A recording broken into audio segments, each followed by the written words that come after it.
Have you settled the score about the drop chain? No, it's written down. It's Baden Cup. I completely forgot about Baden Cup. He forgot about I it. think it's a bit surprised that I won. There's not many occasions where you actually set a plan and they actually come off. Hearing that from him, gives me goosebumps. Cadell Evans cannot be beaten now. This is the first time I hear Stewie and Andy's side of the story. And I took a cab home in the Magna Rosa, and the cab driver did not believe me. That was actually the pink jersey. Why the hell would you be in my cab? What I've learned through my life is everything is just a phase, It's a real pleasure for me to be able to come back and jump on here with you guys because I admire what you do. I really do.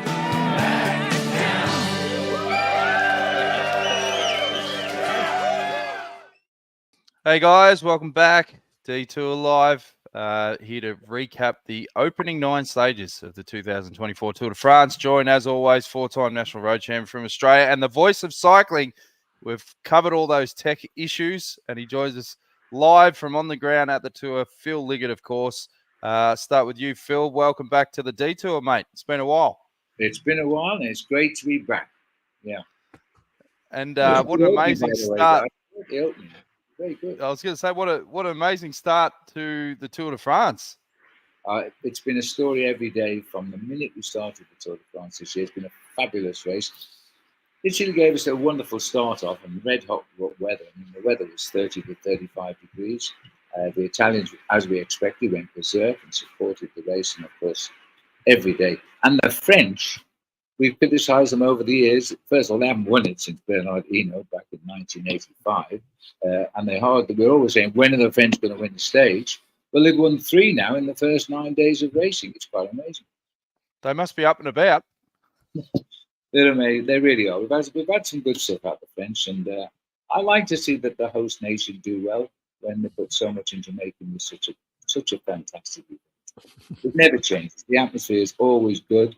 And now you've got these young whippersnappers flying in every direction. Evan Cole and Pogacar and Vingegaard. These guys do not respect anybody. They just race for fun. It's amazing.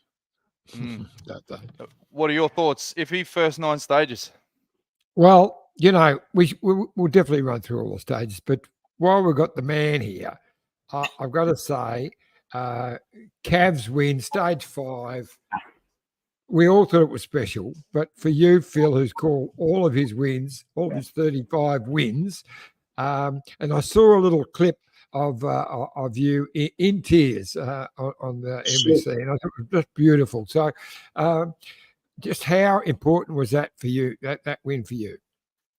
I completely cracked up. I mean, I got through the stage, and then 3 questions from the host studio and for our TV program on NBC, and I welled up, and I found it very difficult to continue. The whole of the career came flooding back. Suddenly realization, the story's magic with Mark, because last year, was definitely his last year. He was finished.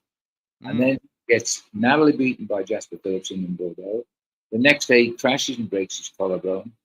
And I remember I went to Peter Kenyon there a couple of days later, and I said, Peter, do you think he'll retire? Do you think he'll stay in? He says, he won't retire. He'll be back. And of course, he comes back. He's nearly 40 years of age. These are the best sprinters we've had in the Tour for years, and they're all here. And he goes and rides like that, like his old self. The Manx missiles, just locking on as he carves through the peloton. Then he sees the finish, checks it out, goes and wins. I was virtually crying as I saw the sprint. I couldn't believe it.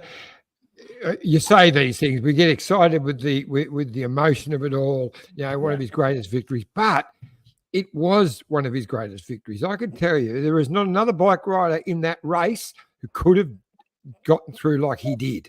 It was, to me, the best of Robbie McEwen. Robbie's the only one I could think of that could do exactly what he did, to dive through those gaps as he did so perfectly and so quickly. I mean, it was not a 39-year-old Mark Cavendish doing that. It was a 25-year-old Mark Cavendish. It was just the most amazing win. Exactly. He was making space in that peloton like you could not believe. And he was moving around. He went straight across from the right of the road, to the left of the road to get the shorter way. He came around as smooth as you like. There was nobody else in that race. Philipsen congratulated him with his hand behind him after he passed him on the finish line. Arnaud de Lee patted him on the back as they went across the finishing line. He just finished in fourth place. The whole peloton stopped. And Mark, I think he must have shaken hands with half of that peloton when he was running around the finish and not believing it. And you know, I actually got a letter from somebody who said the result was fixed. I wish they gave us the mail. He was paying about $14. A guy can't do that. It's a hard one to fix, that one. He said, that's not possible. He says, that result was fixed to get him his record win. But I didn't reply because we don't Not worth replying or even discussing that one. That's ridiculous. No. But Now, Phil, you know the great Eddie Merckx, who he's taken the record off. Surely Eddie Merckx has got the shits up a bit. He's the one guy that everyone was happy. You reckon he's happy to pass on the baton? Yeah, he is. I haven't spoken to him since Cav won. I bet he's spoken to Cav, though, because Eddie would be the first to congratulate him, I think. Many years ago, I said, Eddie, watch out, mate. Cav's going to get your record. Oh, yes, but he said, it's not as good as my record. I win mountains, time trials, I win sprints. He's only winning sprints, you say. Listen, Eddie always complains about life in general. He's the most fantastic guy to chat to. Yeah. That's very true too, because when he might have beaten the number, but there's only one Eddie Merckx. Yes, but and Mark always played it down and he kept saying, yeah, but Eddie's winning far better than I could have done. I'm just a sprinter. And of course he was aiming at Andre Dallegard's 22 wins. He was the sprinter.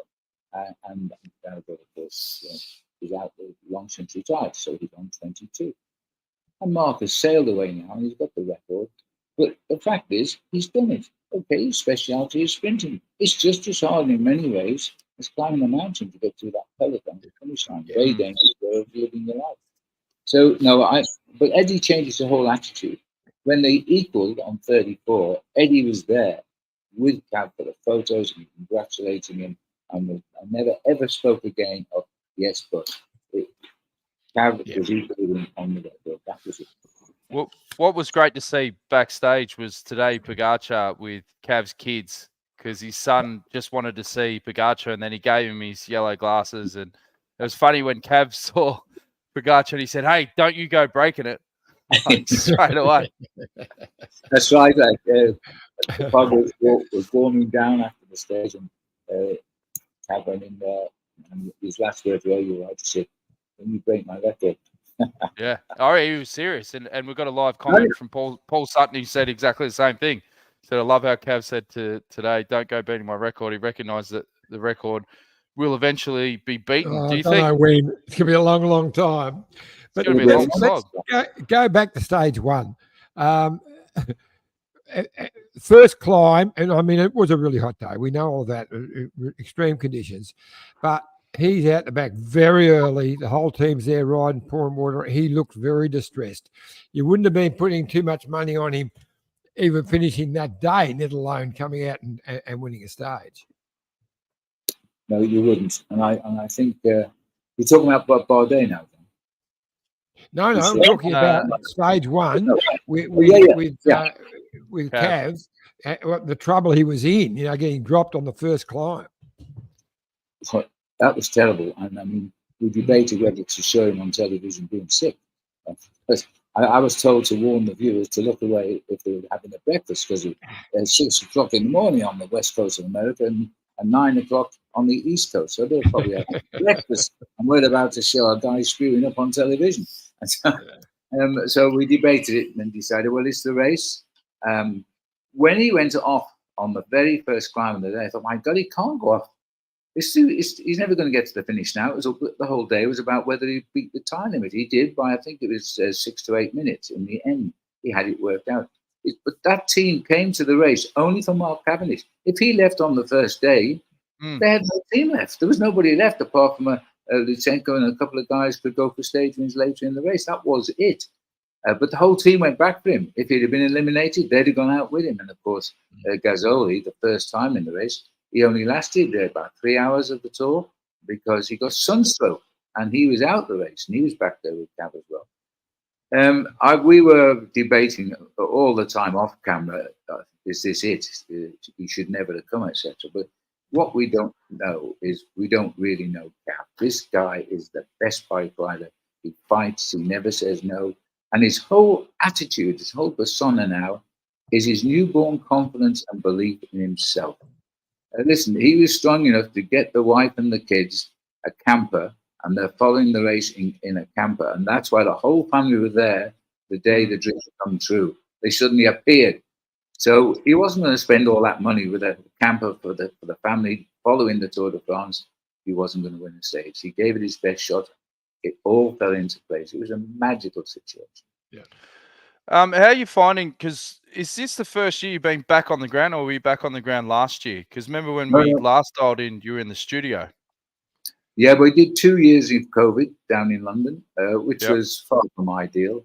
And of course, COVID still has meant that we no longer have the same number of people working here. We used to have about 80 guys here. I think we're down to about 16 now. We just have reporters and commentators, a couple of cameramen, and the people we need to look after us. And that is it. So all the American crew are in America, and their call time in the States every day is 3 o'clock in the morning. And the race is around 6 o'clock in the morning. Okay, they're finished at 11 o'clock in the morning, so they can go home, but they have to go to bed. You know, the whole routine's ruined for 3 weeks. They'll be very happy today. It's a rest day, but they'll probably wake up at 2 a.m. to go and check into the office. And it's different because we can't run out of our comedy box and talk to the producer. He's in my ear all the time, but you know, if we want to go and have a whisper about something, we can't do that anymore. It's not the same, and I feel sorry for the guys because they love the fever of the Tour de France when you're amongst it. And of course, when I wasn't there, when we were doing COVID from the Sky Television studios, which NBC owns, we were when we went down there, I couldn't look to my mate on the right, the commentators, and say, "Hey, who is this kid?"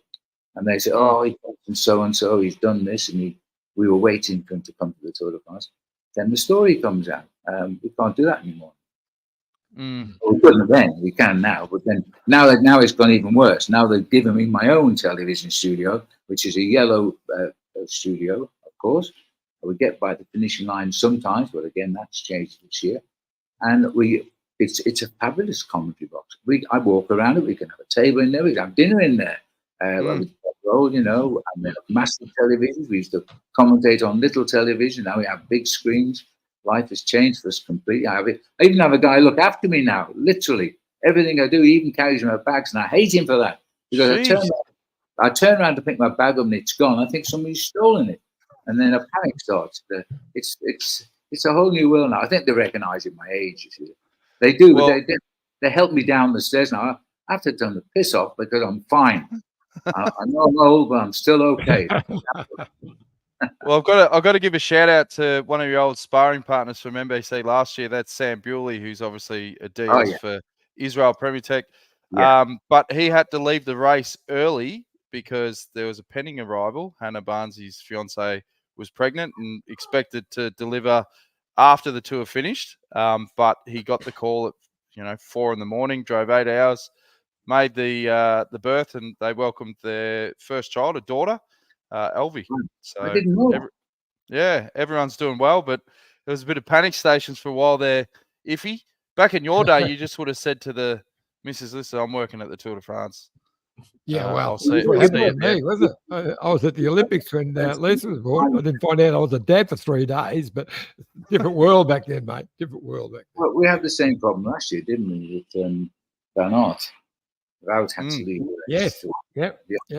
Sam, by the way, yes, we really enjoyed Sam. He was a very good analyst, and he was in the States on the 3 a.m. calls all the time. Look at that. Yeah, but our viewers, listeners won't know what's going on, but John's just brought his dog into the shot. Hello. He loves Phil. Hello, Phil.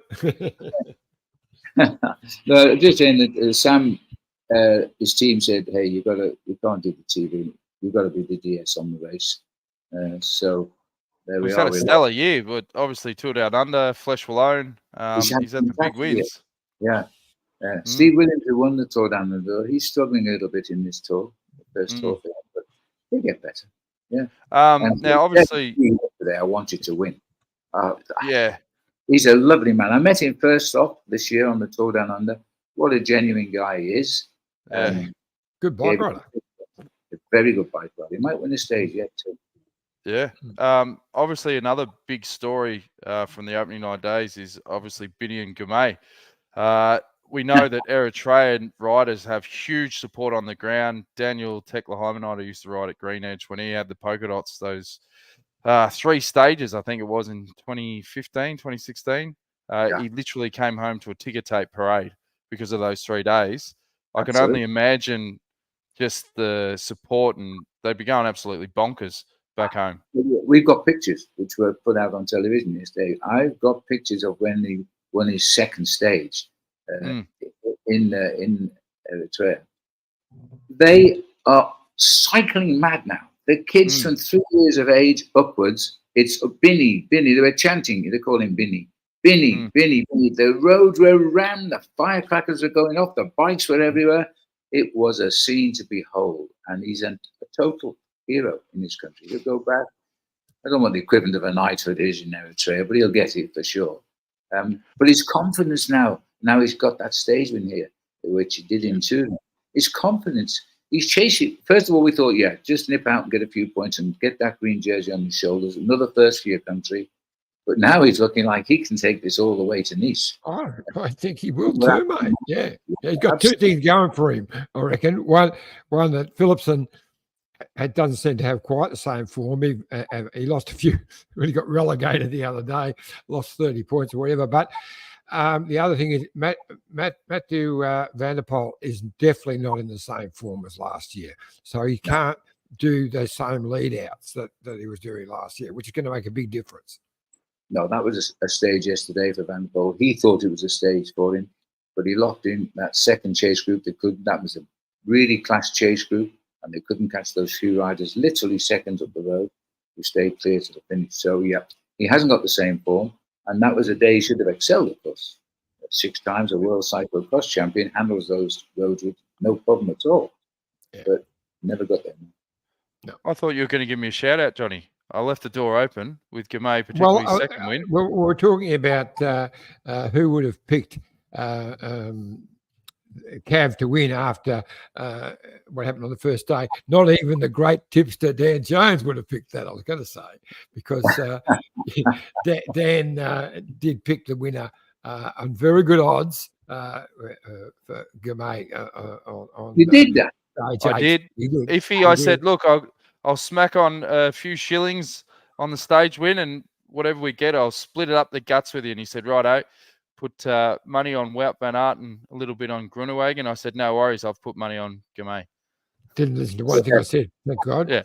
You just got to back yourself. I did the same when Groenewegen won. I put him on. I had him for the day, and he pulled it out the bag, thank goodness. Well, just on Groenewegen, obviously a huge relief for the team. They come into the tour, with a bit of pressure, and it's one of those things they always talk about. If you do get a stage in that first week, it makes a hell of a difference. And I think one of the biggest benefactors of that would potentially be Michael Matthews, given that he can not fly under the radar, but he doesn't feel the weight of that sort of tension building in the bus. Don't you reckon, Phil? I do. Michael has made a lot of moves in this race. Some have gone a little bit under the radar, but he's lucky. Even yesterday, he was right in amongst it, as you know. He just seems to be lacking something and a little bit of luck to make the move that will count. Yeah. There's still a long way. Yeah. Evidently, he hasn't been well, and he's had. They think it could have been a tooth issue, a wisdom tooth. They should have got out and didn't get out. But yesterday actually was the first time he's shown some form and looked quite strong, because other days he's just been really struggling. But yesterday, that was a very, very good ride. He, with Girmay and Van der Poel, I was quite surprised that they didn't get on. I mean, they were 20 seconds down with 15K to go, and I thought, well, they're going to get there for sure, but they never got there. Yeah, because everybody in that front group all felt they could win the day. And the one man who won, I never thought could win. Anthony Tergis, and then the French story continues there. Delighted for him. He's never won the stage of the Tour before, and he's ridden it about 8 times, I think. That was a great result for France and for him and for his team. But the race really, those guys, and Girmay was there as well, don't forget, was a class chase group, and they didn't close the gap, and they could see the riders on those gravel roads. They got across. It was crazy. Wasn't the Great French rider, photographer Stuyven. motorbikes, I thought he was going to win it. When he was at one of those last UK, would have been beautiful, but he just couldn't hold the main court about 500 to go. I think. Yeah. It was, yeah. It's just a bit long. They just have to become about a 7 but even so, John, I like Astor Sagan. He's a great guy. His family own a chocolate factory. So I mean, they make chocolates. But what else would you do? Belgian chocolates are the best in the world. That's what they do. And when he's not riding his bike, he's making chocolates. I like him too. I like it too. But I would have loved Jasper to on stage because he's another good guy, full of fight, and he's never won a race. Yeah. So let's just duck back to stage one. Can we do that? Can we duck back because we've skirted around it, but that ride of Romain Bardet that day was pretty special. But the guy who ran second, Frank Vandenbroek, wow, what a ride he put up. The two of them, to jump away like that and hold off a charging bunch. No one thought they would stay away. And Vandenbroek had been out there all day, and to do that was just something else. It was a beautiful thing to watch them cross the line. I thought he was mad. First day of his first tour. And goes in a breakaway, and that breakaway he survives right to the end of the day. Marvelous ride. I'd never heard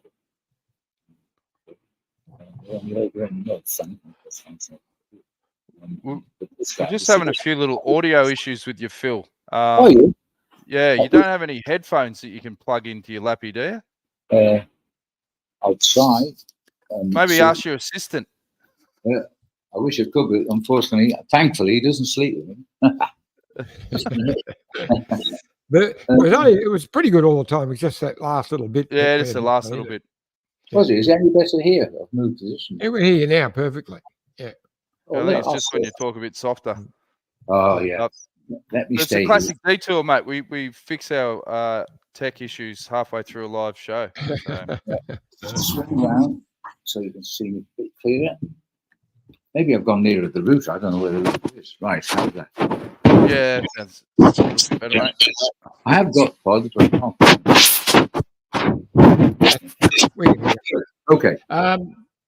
The other stage that other couple of stages that really stand out in that first 9 days was stage 4 over the Glibière with the Pog giving us an amazing display of descending. The way he hit him over the top of the Glibière and then put that little gap into Vingegaard. And there's no way that he could close it. I mean, it was good for a little while. And then to watch Remco sort of after time trial back, he was third over the top. It didn't descend so well in the windy part, but then really put the pressure on. So to watch those four, it really showed there's only 4 people in this bike race that could actually win it. There's no one else other than one of those 4. And it really, they use because he's a young lad, and they say in the years ahead, and he'll tell you that one day he can win the Tour de France, and that's for sure, I think. But this time we've repositioned now. We had our favourites, obviously. We talked about them on television back in America, and the 4 guys we talked about are the top 4 people. Roglic, obviously, a bit slow to react. He missed a move again yesterday, but they got him back. His team are working very hard at times. So I think he'll finish 4th. I don't think he'll make the podium in Paris, but he's a very clever rider. And if he sees a moment, he'll take it and he'll get a few seconds. But he's lost a bit too much time. The other 3 are head-to-head. And Pogacar this morning, he's quoted as having said, I just like racing my bike and riding on the bad roads. That's what I do. So he said, I had no plan. And he attacks 3 times. He said, well, I did that to see if they're paying attention. I just gave it everything. And then I stopped working this year. But he was a little bit miffed with Vingegaard because when Vingegaard caught him, he wouldn't work with him. And so he thought together we could have taken time. And then Remco came up. They didn't, but they went back. And they were virtually there. with the group. They caught them. They actually passed most of the lead break. That's right. Yeah. There you are. That's bike racing. This guy is every which way he's in control. One of the big advantages he has this year, his team is much stronger than Visma, and whereas last year it was probably the other way around. And watching them climb in the Galibier, watching the strength of UAE was a bit scary, actually. You know, they were just on the front, putting everyone under the pump. You know, and Pogacar just had to sit back and wait till 800 meters to go and go whack. It was scary stuff. I mean, Visma has a good, strong team, stronger, maybe even slightly stronger on the flat with Van Aert and guys like that. But on the climbs, there's you're going to see regularly. You're going to see Vingegaard isolated and Remco as well. They're both going to be isolated. They're just got to wait and hope that the Pog makes a mistake. He won't, because he rides from the front. And as you saw how he controlled over the gravel, he was always in the first 6 riders at the front. His team weren't far away from him. And the one guy who's totally impressed me with the team now is Neil Politz, former champion of Germany. He's the guy that sets the pace whenever he can, and he's flying at the moment. Yeah. Using him a lot as well. Yeah. But no, it's a foregone conclusion normally, but it's the Tour de France. About 2 weeks to race to Monaco. All the time 2 years ago. But it's all the challenges remain. It's an horrendous last week of the Tour. Bodies will crack, believe me. And what will happen? And that's exactly right, Phil. That's exactly what's going to happen, because Vingegaard, we know he's come in slightly underdone. This is his first race since April. And the fact that he hasn't lost much time, he only lost a handful of seconds on stage 4. And other than that, he didn't lose that much in the time trial. He was very happy with it. Yeah. So if he comes into form, that final week could be very different. And Pog would be slightly worried about Remco. I mean, if he doesn't put another minute or more into him before the last day, well, anything can happen. We could have a replay of 1989. Don't remind Roglic about that. Eh? Oh, you mean the Le Mans one?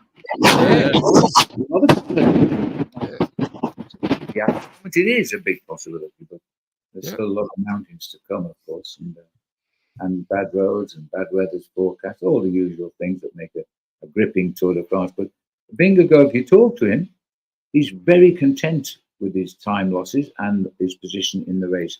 I think he's a little bit surprised because the match he had was horrendous in the Tour of the Pays Basque, and he's never pinned a number on since that crash until this Tour started. And he's there. He's right amongst it. No. Yep. Yeah, and his we rang the management up before the Tour, because we ring all the teams for the week before the Tour to talk to the management about their riders, and they were telling us, Visma was saying they kept on putting out things. He might not start. All the rumours up, this is another man's tale. But the management told us at the end, they went to Vingegaard. It was altitude training, and he said, "Are you okay to ride the Tour?" And he just looked at them. He says, "I am ready." And they said once he said that, we knew, because he wouldn't tell lies. He wouldn't make a fool of himself. He was straight in the team and the leader, and they've got real faith he'll come good. He's riding a clever race because he actually doesn't know whether his body can go the distance. That's why he wouldn't work yesterday when he got up in that group with Pogacar. Yeah, he's copped a lot of flack for that from especially the social media. We'll suck and all that. But hey, it was smart. He never finished in his sport, first or second. I think that's a pretty good. On his own bike, he was on his teammate's bike as well. So, Yeah. Well, he got the problem with the puncture, and when the cameras picked him up, we saw the number 1 on the bike and said Remco's in trouble. Then we looked at the guy and we saw it was Tratnik, because he'd already given his bike away to Remco and he'd gone. Apparently, Tratnik's in the race. To Jonas, not to Vingegaard. he has to sit always near Vingegaard. That's what he has to do. Yeah. Because they're virtually the same size, so that's the bike if there's a problem. Yeah. And particularly over those bad roads. And it happened twice, in fact, to Vingegaard. Got 2 punctures in the end. Yeah. But we've got a couple of live comments. Old man Tibber says, "Hey, you guys are back." Simon Knowles, he says, "Yet another great podcast. It's my opinion that the tour is not over yet. I'm hoping for a stage wing for Bling Matthews." Now, when's going to be the best scenario for Bling coming up? I'll leave that to John. He tries on good stage. He needs a tough stage, but not really mountainous one. Yeah. The next stage is actually a sprinter stage, but that's virtually a flat one. But there's a good one into Poe on stage 13. Talk into the mic, mate. Into stage 13 into Poe is a really good one. There's 2 Cat 4s in the last 20-30K, just right for Michael. I think you need to look. He showed yesterday that he's back. He's got through the really tough times, and there goes the phone. But there you go. We'll ignore that. Samantha In says, "Jumbo was smart last night. As much as I love watching the Pog, he did things unnecessarily. Now, if he wins the tour, then it's just the way he races. But if he loses it, it's because he bonks. Yeah, that's when it'll be coming up." Samantha is absolutely right. He doesn't plan. That's why he's such an annoying bike rider to the peloton. He doesn't plan. He didn't plan to attack on those roads. He just wanted to race hard on them because he loved racing on them. So he tried a few attacks. He kept checking over. When the others reached him, they shut it down. The attacks turned off. Then the real attack that came, he wanted those guys to go with him and then take more time back. But they didn't want to ride with him, so they went back to the peloton. And this guy doesn't think of the moves. He had no plan when he came out to the start line yesterday, except to ride at the front, stay out of trouble. And he suddenly feels like, I'll just see what happens. That's why he's so difficult to beat. He doesn't plan. Yeah. Now, Phil, you were saying just before that pre-tour for the coverage, you like to speak to team management just to pick their brain and see how everyone's traveling. Well, why don't we allow you to do that live now? Because Matt White joins us. No, we've done Matt. We did, Matt. We picked his brain. He'll confirm it. Welcome back to the detour, Whitey. In fairness, Matt, you're one of the guys we interview because you really give us a laugh and you tell us as it is. And we make the deal we make with the teams is that what they tell us is in total confidence until we go on air on day 1 of the Tour de France. Then we're free to use whatever they tell us. So we don't give any secrets away. So they tell us the riders are in the team. And we don't tell anybody. And it's worked very, very well. We've got some good stuff over the years. Yeah. It has, doesn't it? It is. And actually, out of all the years, Phil, the only people who've ever done that is with you guys. No other network has ever done that. No, Eurosport are trying to gate crash us now. They want to share our interview stuff, but they don't choose all the. We try to get every team. Some there's really good reasons why they can't speak to us. Some don't speak to us, but basically, Matthew always does. And you told us you're out for stage wins, Matt. And the day you won, I was staying in your hotel that night. I couldn't see you after Groenewegen won. And, well, we had a good... I backed him that day, not backed him literally. We have a competition on television. I put him to win and he won. So I got 5 points. So thanks. Good man. More to come, hopefully. More to come. Well, congratulations, Matty, because I can only just imagine what that meant to the team. We'd spoken to you only a couple of days before, and I know that you guys were under pressure. Bling was not really 100% either, but that was just an amazing stage win. Yeah, it certainly was. Look, it's been a challenging first 9 days. We've had Simon hasn't been well. Bling hasn't been 100%. He's looks like he's coming good now. And then the first couple of sprints, we had a little bit of frustration, but that's how sprints go. Only usually the winner is the person who gets it right, and even then you don't get it right sometimes, but you still win. But it's nice to have get that one in the bag, and that's our 10th Tour de France stage win over the years. So it was a sweet one. Yeah. We're just. I was very impressed. Sorry, mate. Sorry, you go, Dan. We were just chatting before, Whitey. I think one of the riders that could really benefit from that stage win is Bling. because, you get a stage win in that first block. It does definitely take a percentage of the mental weight off things, and it just gives him a little bit more of that sort of free rein without feeling that pressure if a stage win didn't come, yeah? Yeah, well, I think now we've got one of the world's best climbers who's totally off general classification. So, for us, we've just got to find, and I'm sure by the time we get into the high mountains, Simon's going to be back at 100%. So, we saw in 2019 when he did the Giro and we took him to the Tour de France there, and we deliberately sandbagged him for 8 days, so he would totally get off general classification, and then he just went on a mission, didn't he? Won two stages and nearly won a third one. So, we've got lots of options coming up. It's a really tough back end of the race, but today's just a day for laying low and chilling out and catching. For me, it's catching up with the coaches, and for the boys is to just to relax. I've got a live question from Gavin Charles for you, White. He says, sorry, guys, joined late, so you've covered it already, but is it just me or the full team lead-out's almost dead? It seems like the run-ins are now a combination of GC teams keeping their men safe and taking up road space of the sprinters teams. Yeah, you're pretty spot on. I think there is a combination of reasons for that, and I think one is the GC teams. Geez, they're a pain in the ass. Oh, bloody hell. You've got 4 or 5 trains of just GC teams in the way. So that's one thing that can complicate the sprints. And the other one is, I think, the talent is really spread out across a lot of teams.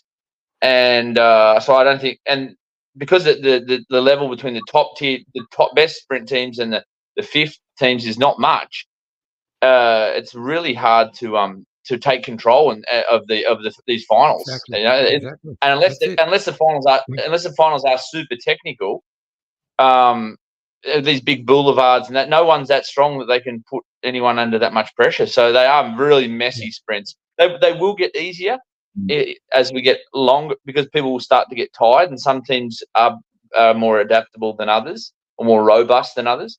But yeah, they are very messy. And I think in these big races where everyone's at a very high level, there is not much difference between the best and the rest.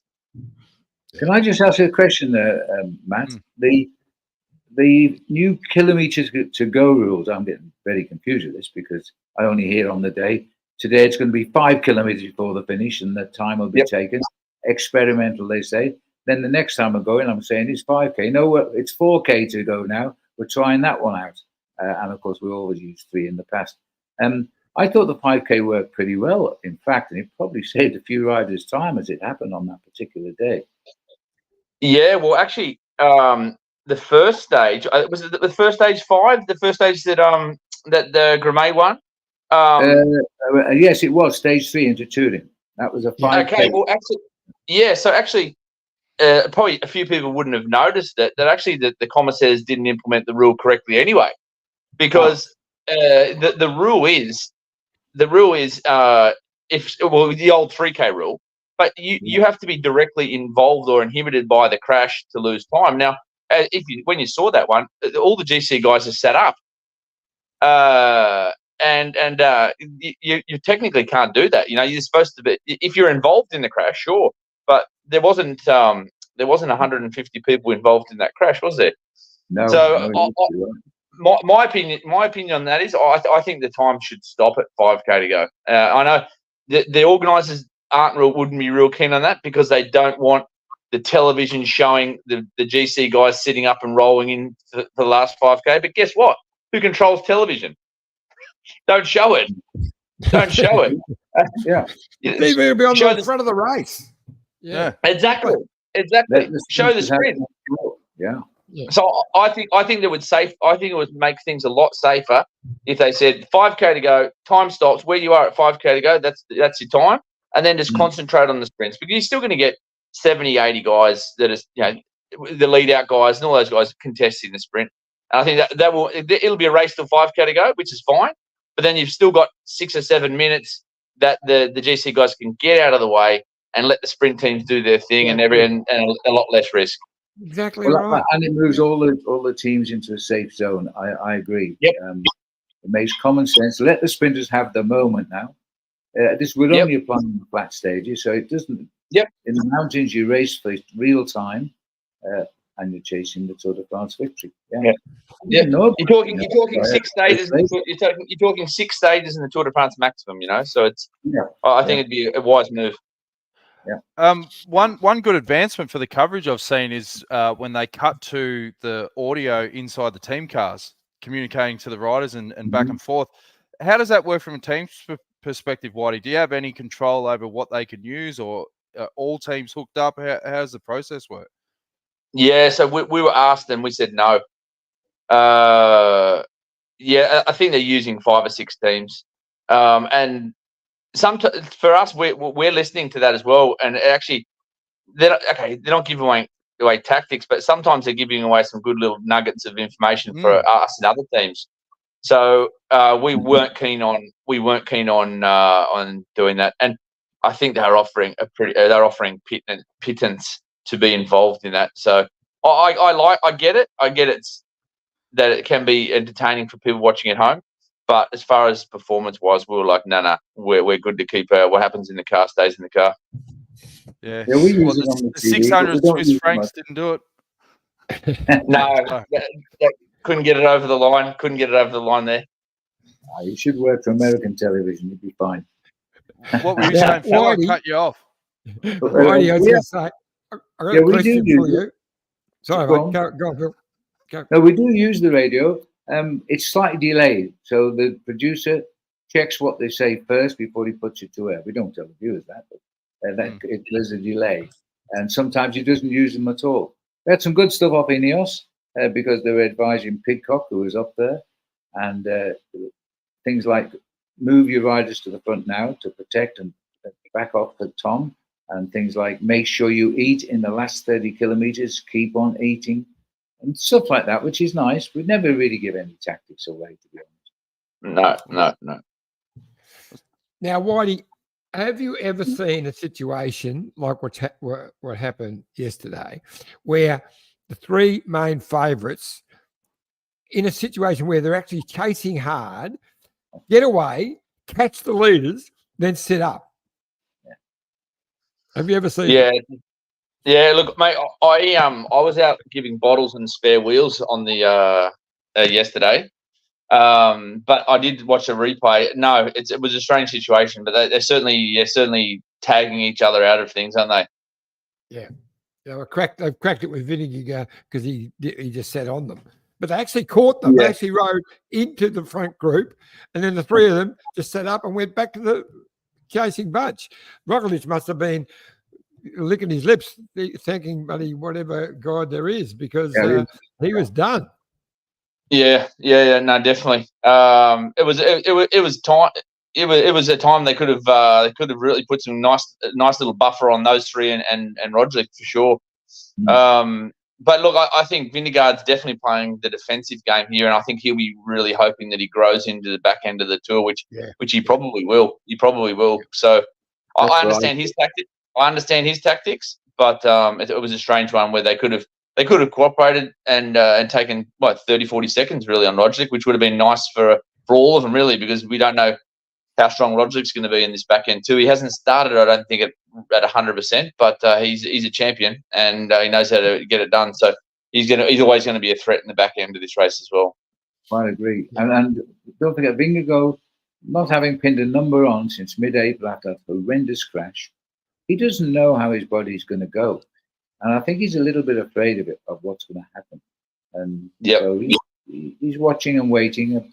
Pogacar's like a little imp. He just charges around. He's let's have a race now. He's not really planning a tactic at all. He just wants to race. He's frightening when he does this. Yeah. They broke the mold with that one, didn't they? Yeah, they did. Absolutely, they did.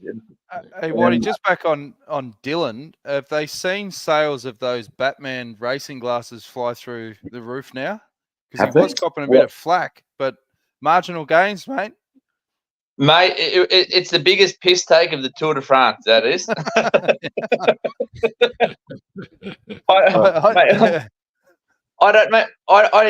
the guy from one of our sponsors, our Chic on our glass sponsors. Now they came round as they do before the tour, and all the boys got a fresh pair of tour glasses. And I remember going to the start on the first day, and I looked over, and Dylan's wearing his race glasses to the start there, just sitting there as Dylan does there. And I looked over, and I thought, the hell is that covering his nose?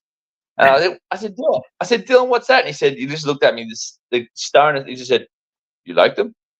And I said, what are they? He said, and I said, oh, the new, this blah, blah, blah. And I said, oh, I dare you to wear them in the race. I dare you. And I didn't know, I knew nothing about them. And anyway, so he's rocked up and he's wore them. I don't think he wore them the first day. I think he wore them only on the first sprint stage. And I think he wore them to sign on one day, and then people started noticing them. But no, they're sold out according to the website. They're sold out. Mate, Well, you got banned from wearing them for one day because they said that they weren't available to the mass market, so they had to prove that they were before they were allowed to ride them again. Correct. Anything that we use has to be commercially available. But he's the only one in the team who is wearing them, and I suppose it saves on sun cream. Well, do they come in different sizes? Because I'm just looking at John's melon there, and he's got a different size hoot. Yeah, they are custom made. Right, Well, tell them I'm available for sponsorship. Now, it's the rest day. We don't want to chew up too much of your time, mate. But our next party's on Saturday. What have you got targeted over the next couple of days? You obviously got a few options. Yeah, we have, mate. Well, tomorrow we'd like to kick off the second part of the tour with another stage win with Dylan, actually. So we've probably got 2 guaranteed sprints this week, and there's the third one that's probably maybe a little bit out of his probably more suited to Bling. And then, then we get some tougher stages at the back end of the week. But we're really the boys are just have a real easy day today, and we know if we can deliver Dylan as fresh as possible to the finish, we know that he's as fast as anyone here. So it'd be really nice to grab another stage win tomorrow. There's probably a few other teams thinking the same, but so we said. No one's dominated the sprint so far, and I think there's a lot of guys at a similar level. So it's how fresh you keep your sprinter and how well they're delivered in that final 10 minutes will be the key. But it's exciting going into the rest of the day with a win in the bag and with a group of guys who now are all healthy with a lot of racing still to come. Yeah, so it's next Saturday, which is the 13th. Saturday the 13th. It's the day of the big climb up the Pla d'Été, where Phil Anderson won in 1981. Yeah, and we'll be doing it early, so we'll get you guys again. That would be great. And we're doing all-nighter at this wonderful the Fat Chef. So so we're inviting any of our Detour fans who live in the Melbourne region to come and join us at the Fat Chef shop 11. What is it? 180. Yes, hang on, John. There you go. 180 Gaffney Street, Coburg North. For those who aren't watching us, so an old racing guy from Latrobe Valley, who's a bit of a legend in this industry. So Paul Richards, it's his restaurant. It's and look at this Chef. food. This Look, seriously, the Viking Lost at Sea platter. We've got oysters, crayfish, you name it. It's on the menu that day. So anyone wants to come and join us, I'm sorry, Maddie, we can't pass any through the wires, but you'd love it. Check him out on Instagram as well. Fat Chef. Never trust the skinny chef. It's probably one of the longest Instagram handles going around, but they get a lot of traffic because a lot of people like food and they love food videos. So if you're around, Whitey, we would have had you down there in a heartbeat, mate. We could have started a big carnivore challenge, but anyway. Making me hungry. One of the other photos I noticed on socials is not a brand new bus, but it is a newish bus for the team. That's the one at the tour at the moment with the single seats. Has that been a revelation single swivel seats? Yeah. Look, I still like the design of our other bus. It's more room for the boys there because those double seats only get used for bags anyway. But we've got a new truck actually. The one of the pop out trucks. So that when we had a couple of days there, pretty average weather, so the mechanics can work inside the truck, which is a newbie. We took that to Slovenia just to give it a trial run, but it's brand new, so it's the first Grand Tour it's done. It's a great one.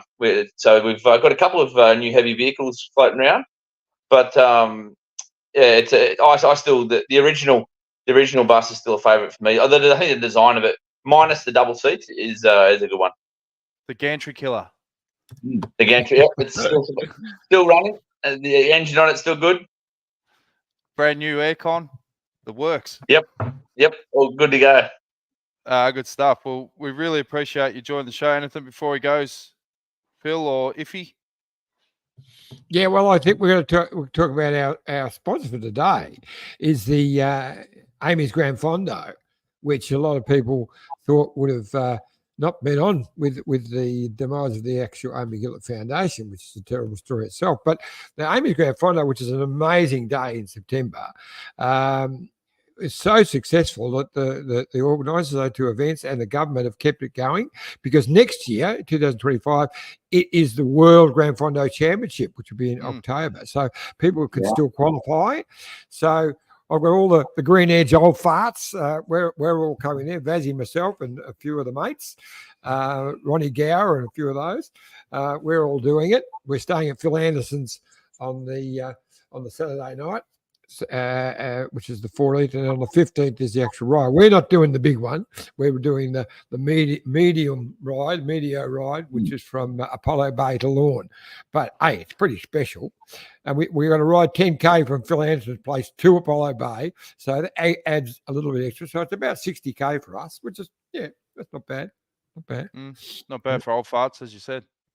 Yeah. But if anyone wants to get involved with that, they got to go to amysgrandfondo.org.au and register your interests. But they get thousands every year. A lot of people I was talking to didn't realise it was on. They just thought, well, when they'd heard about Amy Gillett Foundation, demise, they didn't think that it would be on. But it's you still can qualify to get into the World Championship in 2025 by lining up. So you can get a late entry in. So make sure you jump on board and take it on. It's going to be a wonderful weekend in September. Do you still get out on the bike much, Whitey, or still running? Yeah, I do, mate. I just jumped out of the shower before I did a nearly 10K run with Matt Heyman and Dave McPartlin this morning.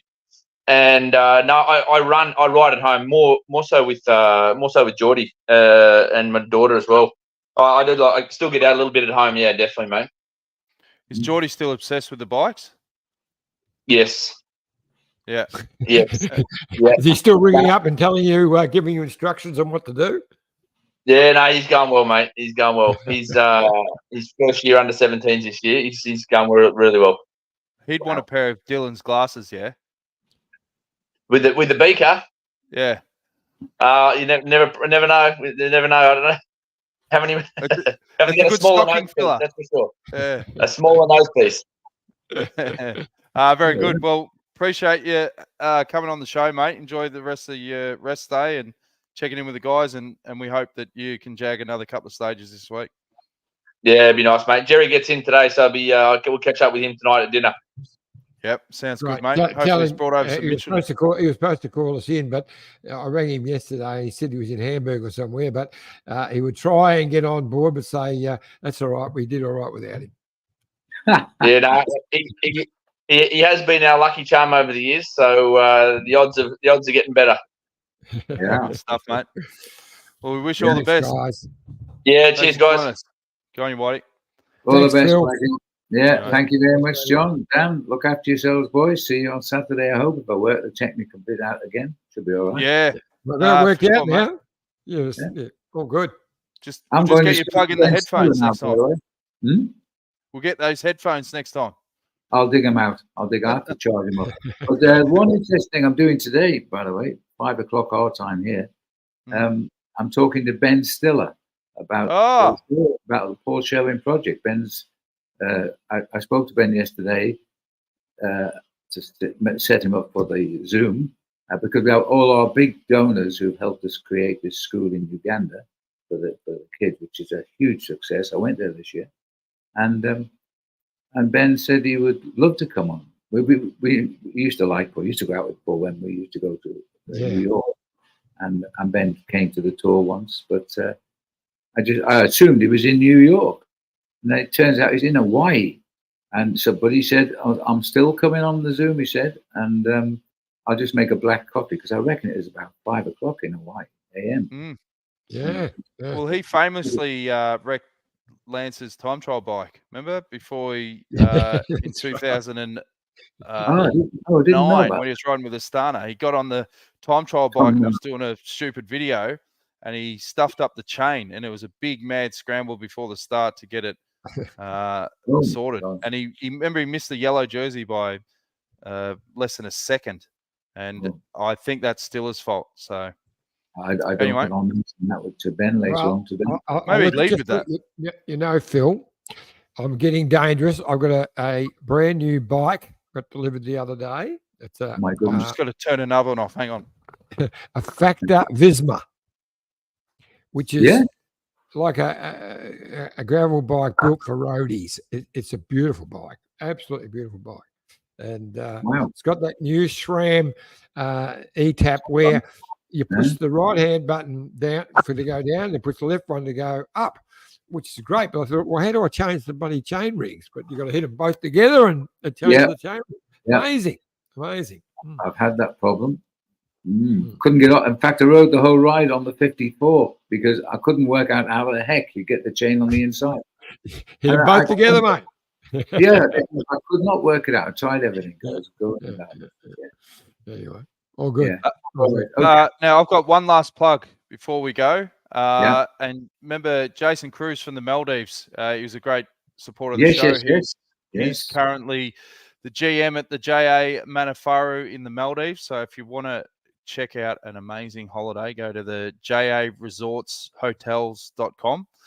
But he's put us in touch with a really good group that are raising a lot of money for a great cause, and that is the Sisters of the Saddle. So if you go to the sistersofthesaddle.com, they branched out in late 2021, and in late 2022, they raised over $300,000 for traction for young people. It was specifically to develop their bike build program for Indigenous young people.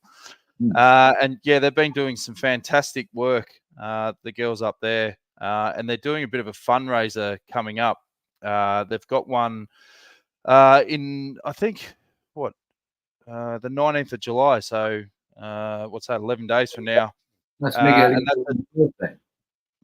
so it's at Victoria Park Marquee. And they're going to, it's sort of to kickstart their fundraising because they've got a big ride happening in October. They're going from the Sunshine Coast of Brisbane on the 25th to the 27th of October. And they want to raise as much money as possible for a great cause. So get behind the fantastic work that they're doing. So jump on sistersofthesaddle.com because, as I said, they're raising some great money. Victoria Park Marquee, is that old Collingwood territory or is not in Melbourne? No, I don't think so, mate. Victoria Park. Right. That's a different Victoria Park. But this year they've got 40 plus riders that are going to get behind that ride from Sunshine Coast to Brisbane. They want to raise over 400K. So get behind a good cause. Well, that wraps the show, guys. Appreciate you coming on, Phil, and all the best for the next couple of chunks for the Tour de France, mate. What number's this for you now? 52. 52 tours. Unbelievable. Yeah. Do they, they give everyone a token for 25. Do they have anything for 50? They give you 20, 40. They didn't give, there wasn't anything for 50. So the race organization on 50, Christian Prudhomme, came up behind me during a very private back table ceremony where he got a few beers and a glass of wine. I didn't know anything about it. I was taken away from the commentary position at the end of the day. And there was a little table around the back, just the organization of the tour. and a couple of cameras and a couple of journalists. And it was fantastic. And I didn't see Christian there, and he came up behind me, and I saw the reflection of the maillot jaune, and he whispered in my ear, he said, "Phil, this is the first time I have ever signed a maillot jaune, and I do it for you." And that was his word. And there it was. And I was so lucky that day because there's only two of the race directors over those 50 years still alive. The other one is Jean-Marie Leblanc, and his signature was on it because in the morning, Jean-Marie Leblanc had been at the start of that stage. Obviously, we're at the finish. I didn't think about this. And so I've got both the signatures on the maillot jaune. Like the one behind you, I've got it on the wall back on. Yeah. Sensational. Good stuff, mate. I appreciate your time, Phil. Thanks, Iffy. Looking forward Thanks, everyone, for tuning in. And we'll be back again on Saturday. Iffy, what time are we going? 4 o'clock? Yes, 4 o'clock at the Fat Chef. We'll be going live, and then we're kicking on because it's 24 hours on the weekend. So we're kicking on for the whole show. So we're going to have a fun night. So anyone who wants to join us, that you can just jump on the Fat Chef. There is a way, or email us, and we're going to have a party. It'll be a really, really good night. So I'd love it's gonna be a cracker. any fans of the Detour to come and join us. Yep, sounds good. Have a good one, Phil. Thanks, Iffy. All the best, We'll be back guys. Take care. See you, Okay, mate. ciao. See ya.